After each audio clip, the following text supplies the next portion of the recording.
Hey guys, it's me, Kaya, and I'm back with another look at superhero costumes in live action. You guys really responded to our Spider-Man costume video, so we're gonna try it out as a regular series that we're calling Yellow Spandex. You actually go outside in these things? What would you prefer? Yellow spandex? Yes, I would have. For the first episode of Yellow Spandex, we're gonna focus on The Flash. Barry Allen has definitely been one of the brighter spots in the hot mess we call the DCEU, but I'm not sold on his clunky armored costume just yet. In the comics, his suit is made out of concentrated speed force that fits into a ring. So how does Hollywood make it work in the real world? Let's take a look at The Flash in the flesh. Is that a pun, Moose? Oh, it is certainly a pun. I can't tell if I'm upset or just impressed. Anyways, the first appearance of The Flash in live action was on a 1979 TV special called Legends of the Superheroes. It's basically a live action version of the Super Friends cartoon, only somehow even cheesier. Honestly, we need to do a whole video about this show someday because it's completely insane and campy. I love it. Where do you see what I'm gonna do to you when I get you back to Batcave? But the costume department definitely had their work cut out for them. Most of these characters had never been seen in live action before, including the Flash. The Flash! This crime fighter is swifter than the speed of light, fleeter than the rapidity of thought. I guess on paper the uniform looks like the comic version. I mean, everything's there. The color, the logo, the lightning bolts. It just looks like it was made by Homer Simpson. Hello, Florida. Like, did they just cut a bunch of zigzags out of construction paper and like glue them to the red jumpsuit? Probably. Then after that, they stole Charlie Brown's shirt and made it into a belt. Also, I think he's wearing galoshes. Maybe, I don't know. Legends of the Superheroes is the first time one of the Flash's rogues appeared in live action too. The Weather Wizard. This show was so bad that besides Swamp Thing and a few bad Superman sequels, DC stuck with cartoons from most of the 80s. Until the '89 Batman movie changed everything. Tim Burton's take on the character inspired DC to produce The Flash as a TV series for CBS in 1990.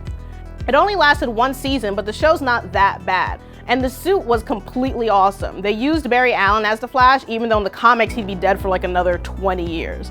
But they based the uniform on his replacement, Wally West's version. See how his belt is pointed like that? Pure West. I didn't need molded plastic to improve my physique. Pure West. Not that West. In the world of the show, the costume is a modified deep-sea diving suit made to withstand ocean pressures. What am I wearing here? That's a Soviet prototype deep-sea suit. The project was abandoned months ago, so I borrowed it. Behind the scenes, this thing cost $100,000 to create, like.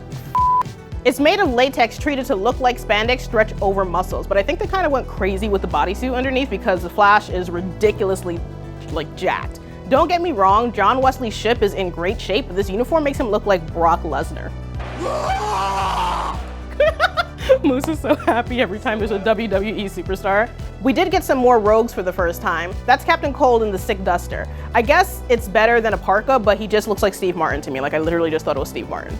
And Mirror Master is Dave DeCassidy from the Monkees in a suit and tie. The best villain is easily Mark Hamill as anyone. But in this case, as a trickster. He's the only rogue who wore his costume from the comics. What do you think? Not too subdued.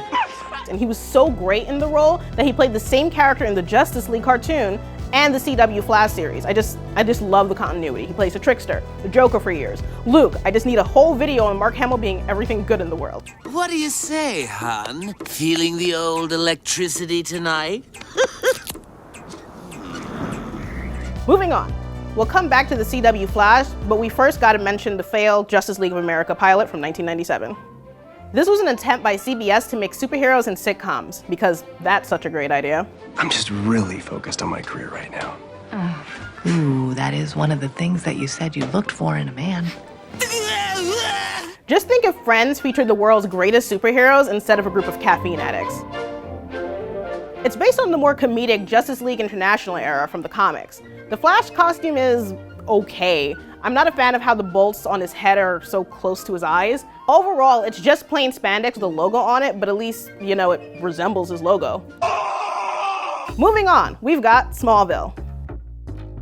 So the whole point of this show was that Clark Kent was never going to wear a costume. But once a whole bunch of other people with superpowers showed up, I guess they needed some way to tell them apart. Smallville's speedster was named Bart Allen, so technically this counts as the first appearance for Impulse. Ta-da! But a Flash is a Flash is a Flash is a Flash is a Flash, damn it. I don't know how you're supposed to run faster than a Mach 5 wearing Oakley blades, a tech vest hoodie, red Pumas, and just a plain old pair of slacks. The Pac Sun superhero didn't last long though. After Smallville ended, the CW launched a new slate of DC shows called the Arrowverse, after the show that kicked it all off. Shout out to the CW for doing a cinematic universe at TV scale and killing it. And also, shout out to the people who watch it all because it takes so much commitment, because I've tried and I've gotten through most of it. What goes around comes around. It's a lot. But don't get me wrong, given their TV budgets, I think The Flash and all the CW shows are doing a pretty good job with the costumes. But something about Barry's outfit always looked kind of weird to me. For one, it makes his head look enormous, but that actually used to be a thing in the comics. When artist Carmine Infantino designed the Silver Age Flash costume in 1956, he made a point to draw the Flash with a big old dome. His reasoning was, Barry Allen is a scientist. Scientists are smart, and smart people have big, gigantic heads. It's a Flash fact, Google it. Gigantic heads. I'm not really a fan of the material though, it just looks uncomfortable. Like, would you want to run faster than the speed of light in pleather? Chafing would be a bitch. And the maroon color scheme is pretty like bleh. Get whatever you're wearing off of you. They did lighten it up though, and they added the white fill back to his chest logo, which makes me way more pleased than it should have. A few other Flash favorites debuted in the live action on the CW show too. There's definitely spoilers, so skip to this timestamp to avoid. Great. First up, there's the Kid Flash, which hell yeah, because one, I love Keenan Lonsdale as Wally West, and two, his costume is dope and it looks awesome on TV. We've also got the first appearance of Jay Garrick, the Golden Age Flash. Kind of. I mean, the first one we meet turns out to be like an evil imposter. The second one is the real deal and he's Barry's dad from another Earth, so bonus. Also, he's played by John Wesley Ship, the super buff Flash from the 1990 show. Flashback anyone? Lucy did it again. Hey, that was all you. That was shh. I apologize for the bad jokes. I don't. In the comics, Garrett wears pants, a red shirt, and a nifty helmet. His costume translates pretty well into the leathery look of the Arrowverse. Both versions have kind of a World War I vibe, which fits the older aesthetic of the character. Okay, spoilers over. All that's left is the DCEU. I'm sure we're gonna get a good reason why the Flash is wearing so much cobbled together armor. I mean, it's not like he needs it. Can't he just like vibrate through whatever's coming at him, or shift his molecules, or stop time, or one of the other zillion powers he has that neutralizes any threat posed to him by a guy with an icicle gun?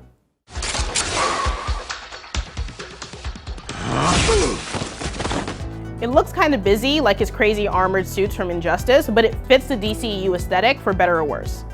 I wouldn't mind a bit more yellow, but it's definitely not the worst costume he's worn over the years. Just don't ask me how that thing's supposed to fit inside a ring.